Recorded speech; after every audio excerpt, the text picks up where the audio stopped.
हाय, श्री स्वामी समर्थ. सगळ्या ताईंचं दादांचं आजच्या व्हिडिओमध्ये खूप खूप स्वागत आहे. आणि आज आहे आषाढी एकादशी. आषाढी एकादशीच्या सर्वांना खूप खूप शुभेच्छा.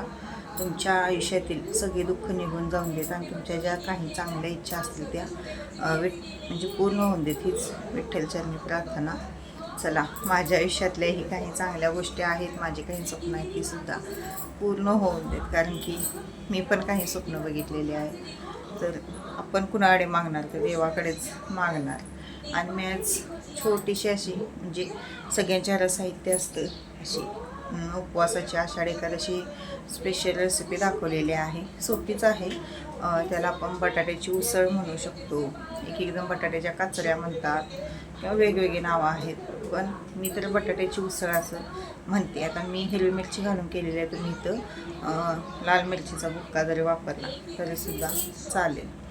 आणि तुळस वगैरे आज विष्णूला, कृष्णाला किंवा जर तुमच्याकडे विठ्ठल रखुमाईची मूर्ती असेल तर विठ्ठलाला रखुमाईला तुळस वगैरे वाहायची असते.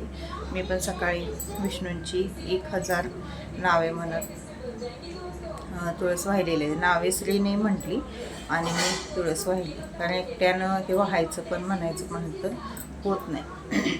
दुकानात जायचं म्हणून तयार झालेली, पण यांना आलेला कंटाळा, त्यामुळे त्यांनी कटिंगच काय केलेलं नव्हतं.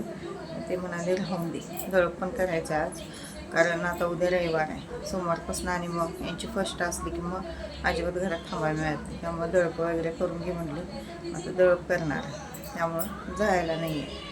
आज एकादश सगळ्यांच्या घरात असणार आहे. सगळ्यांचीच एकादशी ही मोठी एकादश असते. त्यामुळं असं म्हणतात बघा, आषाढी एकादशी आणि परत आपली जी महाशिवरात्रीची एकादश असते ती, आणि आपली याची आणखीन एक एकादश असते बघा. त्या 3 एकादशी केल्या की वर्षभराच्या 12 एकादशी 24 एकादशी केल्याचं पुण्य मिळतं. 24च असतं वाटतं, महिन्याला 2 एकादशी असतात. तर त्या एकादश केल्याचं पुण्य मिळतं. त्यामुळे ह्या एकादशी करायच्या असतात, 3 एकादशी.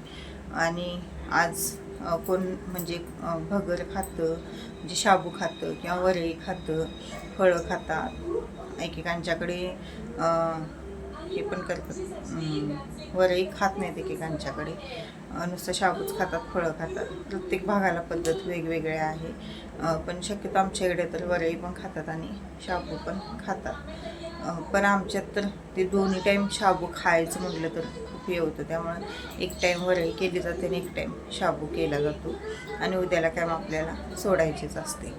तर अशा पद्धतीने आमच्याकडे तर एकादश केली जाते. आणि पंढरपूरला जे वारकरी गेलेले असतात बघा चालत, तर 15 दिवस चालत गेलेले असतात.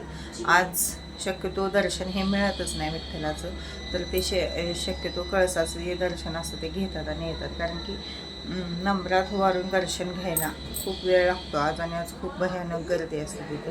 त्यामुळे शक्यतो कळसाचं दर्शन घ्यायला पण किती म्हणजे वैशिष्ट्य आहे बघा. कळसाचं दर्शन घ्यायला सुद्धा ते आधी 15-20 दिवस चालत घरातून निघतात. म्हणजे किती श्रद्धा म्हणजे त्यांची मोठी आहे.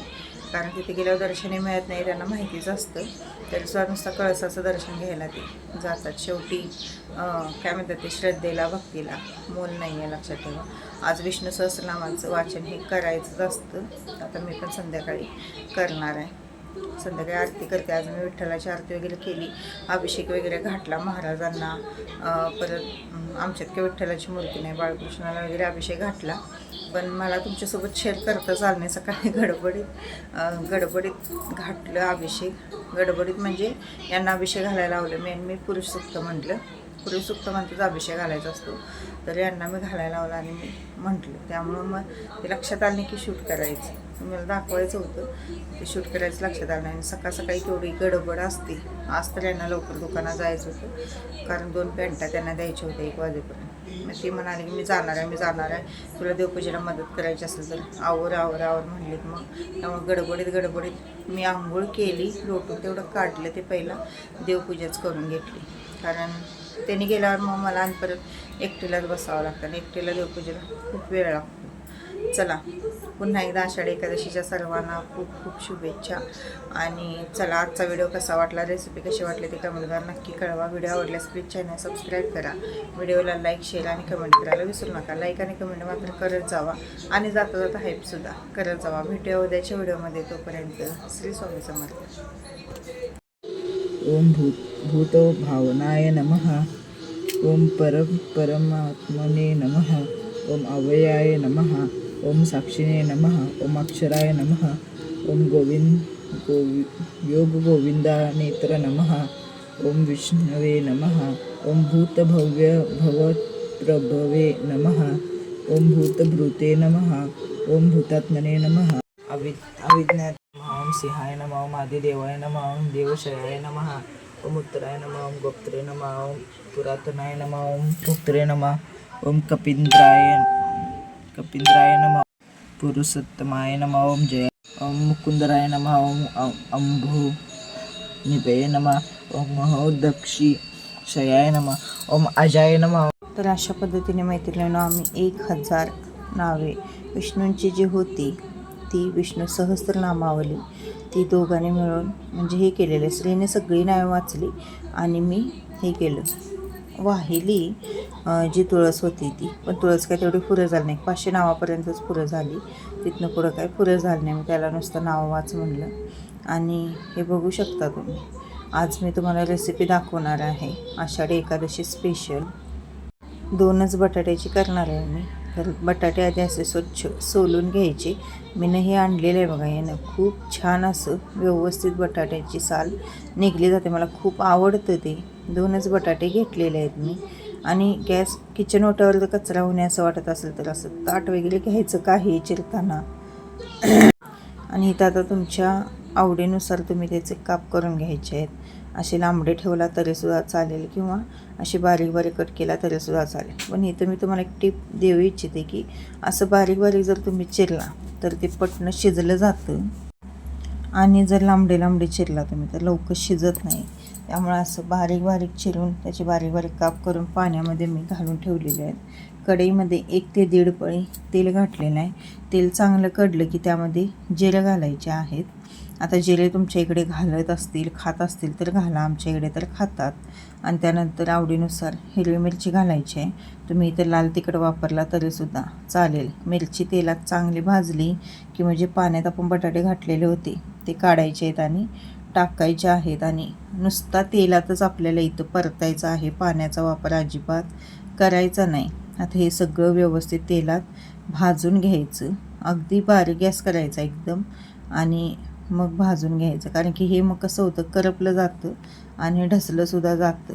त्यामुळे बारीक गॅसवरच आता हे हलवलं की थोडंसं मीठ घालायचं आणि मग झाकून ठेवायचं. एखादं ताट त्याच्यावर झाकून ठेवायचं. म्हणजे वाफेनं तेल तर आपलं कडलेलंच असतं आणि त्यात झाकल्यामुळं मग त्याची पाण्याची वाफ तयार होते आणि मग ते चांगलं शिजलं जातं. आता इथं मी झाकून ठेवते.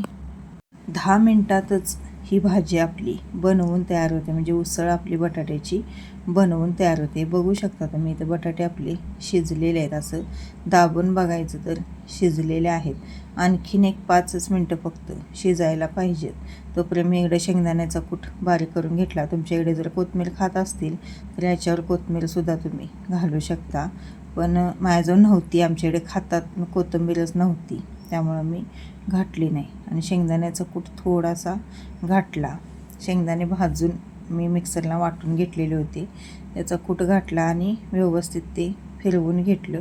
आणि एक 5च मिनटं आपण इथे याला परत झाकून ठेवायचं आहे. आणि त्यानंतर तयार आहे आपली बटाट्याची उसळ तयार उपवासाची. बघू शकता तुम्ही कलर किती छान आलेला आहे. आता मी एका डिशमध्ये काढून घेते आणि मग तुम्हाला दाखवते. खायला तर एक नंबर लागतो. एकेकांना कसं होतं बघा, शाबू खाल्ले की गरगरायला चालू होतं. तर त्यांच्यासाठी हा बेस्ट ऑप्शन आहे की असं काहीतरी. आणि चटणं पण होते आणि साहित्य पण काही जास्त लागत नाही. त्यामुळं घरच्या घरी अशा पद्धतीने नक्की करून बघा. नुसती खाल्ला तरीसुद्धा चालेल किंवा वरई भाजून त्याची एखादी भाकरी बनवला. वरई भाजायची, मिक्सरला फिरवायची आणि जे पीठ झालेलं असतं ते चाळून घ्यायचं. त्याची भाकरी बनवून त्याच्याबरोबर सुद्धा खाऊ शकता.